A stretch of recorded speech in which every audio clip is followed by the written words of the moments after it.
আমরা যখন আন্দোলন নিয়ে মাঝে মাঝে হা-হুতাশ করতাম, বসতাম, তখন প্রায় সময় বিএনপির নেতৃবৃন্দের সাথে যখন আমাদের ডায়ালগ হতো, তখন ওনারা একটা জিনিস বলতেন যে, ছাত্র এবং শ্রমিকদেরকে আমরা আন্দোলনে নামাতে পারছি না। তরুণরা আমাদের যে একটা পরিবর্তন এনে দিয়েছে, তরুণরা শুধু আজকেই পরিবর্তন আনেনি। আমরা যদি দেখি যে ৫২, ৬২, ৬৯, ৭১ প্রত্যেকটা জায়গায় আমরা দেখেছি। যেমন আপনারা জানেন যে ৫২তে যারা রক্ত দিয়েছিল, ছাত্রদের আন্দোলন, ৬৯-এ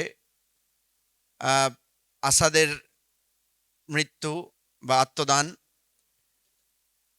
৭১-এ আমাদের ছাত্ররাই ছিল নিউক্লিয়াস, এবং ৯০-তে আমরা দেখেছি ছাত্র আন্দোলনটাই কিন্তু রাজনৈতিক আন্দোলনে রূপান্তরিত হয়েছে। আর এবার আমরা ১৫ বছর ধরে যে সংগ্রাম করেছি তার চূড়ান্ত মানে মানে যেটা পূর্ণাঙ্গতা সেটা দিয়েছে ছাত্ররা। আমরা যখন আন্দোলন নিয়ে মাঝে মাঝে হা-হুতাশ করতাম, বসতাম, তখন প্রায় সময় বিএনপির নেতৃবৃন্দের সাথে যখন আমাদের ডায়ালগ হতো, তখন ওনারা একটা জিনিস বলতেন যে, ছাত্র এবং শ্রমিকদেরকে আমরা আন্দোলনে নামাতে পারছি না। ছাত্র এবং শ্রমিকরা ইনভলভ হলেই আন্দোলনটা নতুন ডাইমেনশনে যাবে। তা আমরা যারা নতুন রাজনীতির উদ্যোগ নিয়েছি, আপনারা জানেন যে আমাদের উদ্যোগটা সবাই আমরা একটু তরুণদের ফোকাস করছি, এবং তরুণদেরকে নিয়েই আগামী দিনের পরিবর্তনটা আমরা দেখতে চাচ্ছি। তা আমরা দেখছি যে তরুণদের মধ্য থেকে একটা উত্থান ঘটেছে, এবং ওরা অনেক ভালো ভালো কথাও বলছে। এবং সবচেয়ে বড় কথা, ৯০-তে যখন ডাক্তার মিলন বা আমরা যদি বলি নূর হোসেন পুরো আন্দোলনকে আলোড়িত করেছিল, এবারে আপনারা দেখেছেন যে আবু সাঈদের সেই হাত প্রসারিত করা, যেটা বদিউল আলম মজুমদার সাহেব বলেছেন। আমি শুধু ভাবি যে আবু সাঈদের যদি ভিডিওটা না পেতাম আমরা, তাহলে এরকম গুলি খেয়ে অনেকেই মারা গেছে যাদের ছবি আমাদের কাছে নাই, যারা আমরা জানতে পারি না। সুতরাং একটা আন্দোলনকে পূর্ণাঙ্গতা দিতে হলে কিন্তু অনেকগুলো বিষয় লাগে। যেমন ছাত্রীরা যখন নির্যাতিত হয়েছে ঢাকা বিশ্ববিদ্যালয়ে, সেই ছবিগুলো কিন্তু আমাদেরকে আন্দোলিত করেছে এবং আন্দোলনের সাথে সম্পৃক্ত করেছে সবাইকে।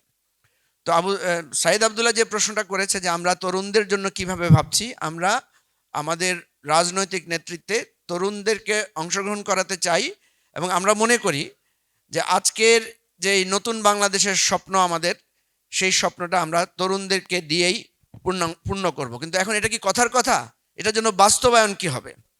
বাস্তবায়নের জায়গায় আমরা আমাদের দল থেকে আমরা যেটা করেছি যে আমরা আমাদের কাউন্সিল এবং নির্বাচনগুলো রেগুলার করার ব্যাপারে আমরা উদ্যোগ নিয়েছি, এবং আমি অলরেডি এখানে এসেছি, কিন্তু আমাদের দলের নির্বাচন চলছে, আমি নিজেও একজন প্রার্থী। তো এই বিষয়টাকে আমরা ফোকাস করেছি যে যারা, আমরা যখন দেখলাম যে আমাদের নেতাকর্মীরা যখন ভোটের ক্যাম্পেইন করছে, তখন তারা আন্দোলনে কে কতটুকু ভূমিকা রেখেছে সেটাকে তারা সামনে আনছে।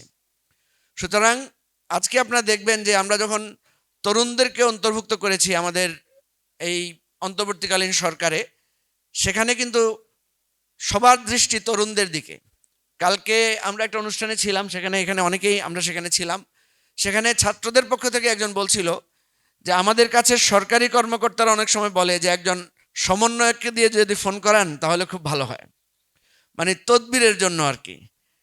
তো এ দ্বারা বোঝা যাচ্ছে এটা একটা নেগেটিভ কথা, যদিও লাস্ট মিনিট, এটা একটা নেগেটিভ কথা, কিন্তু আমি মনে করি যে এই যে তরুণদের এম্পাওয়ারমেন্ট যেটা হয়েছে, সেটা আমাদের জন্য নতুন আলোকবর্তিকা, এবং এই তরুণরাই পারবে আমাদের পরিবর্তন করতে।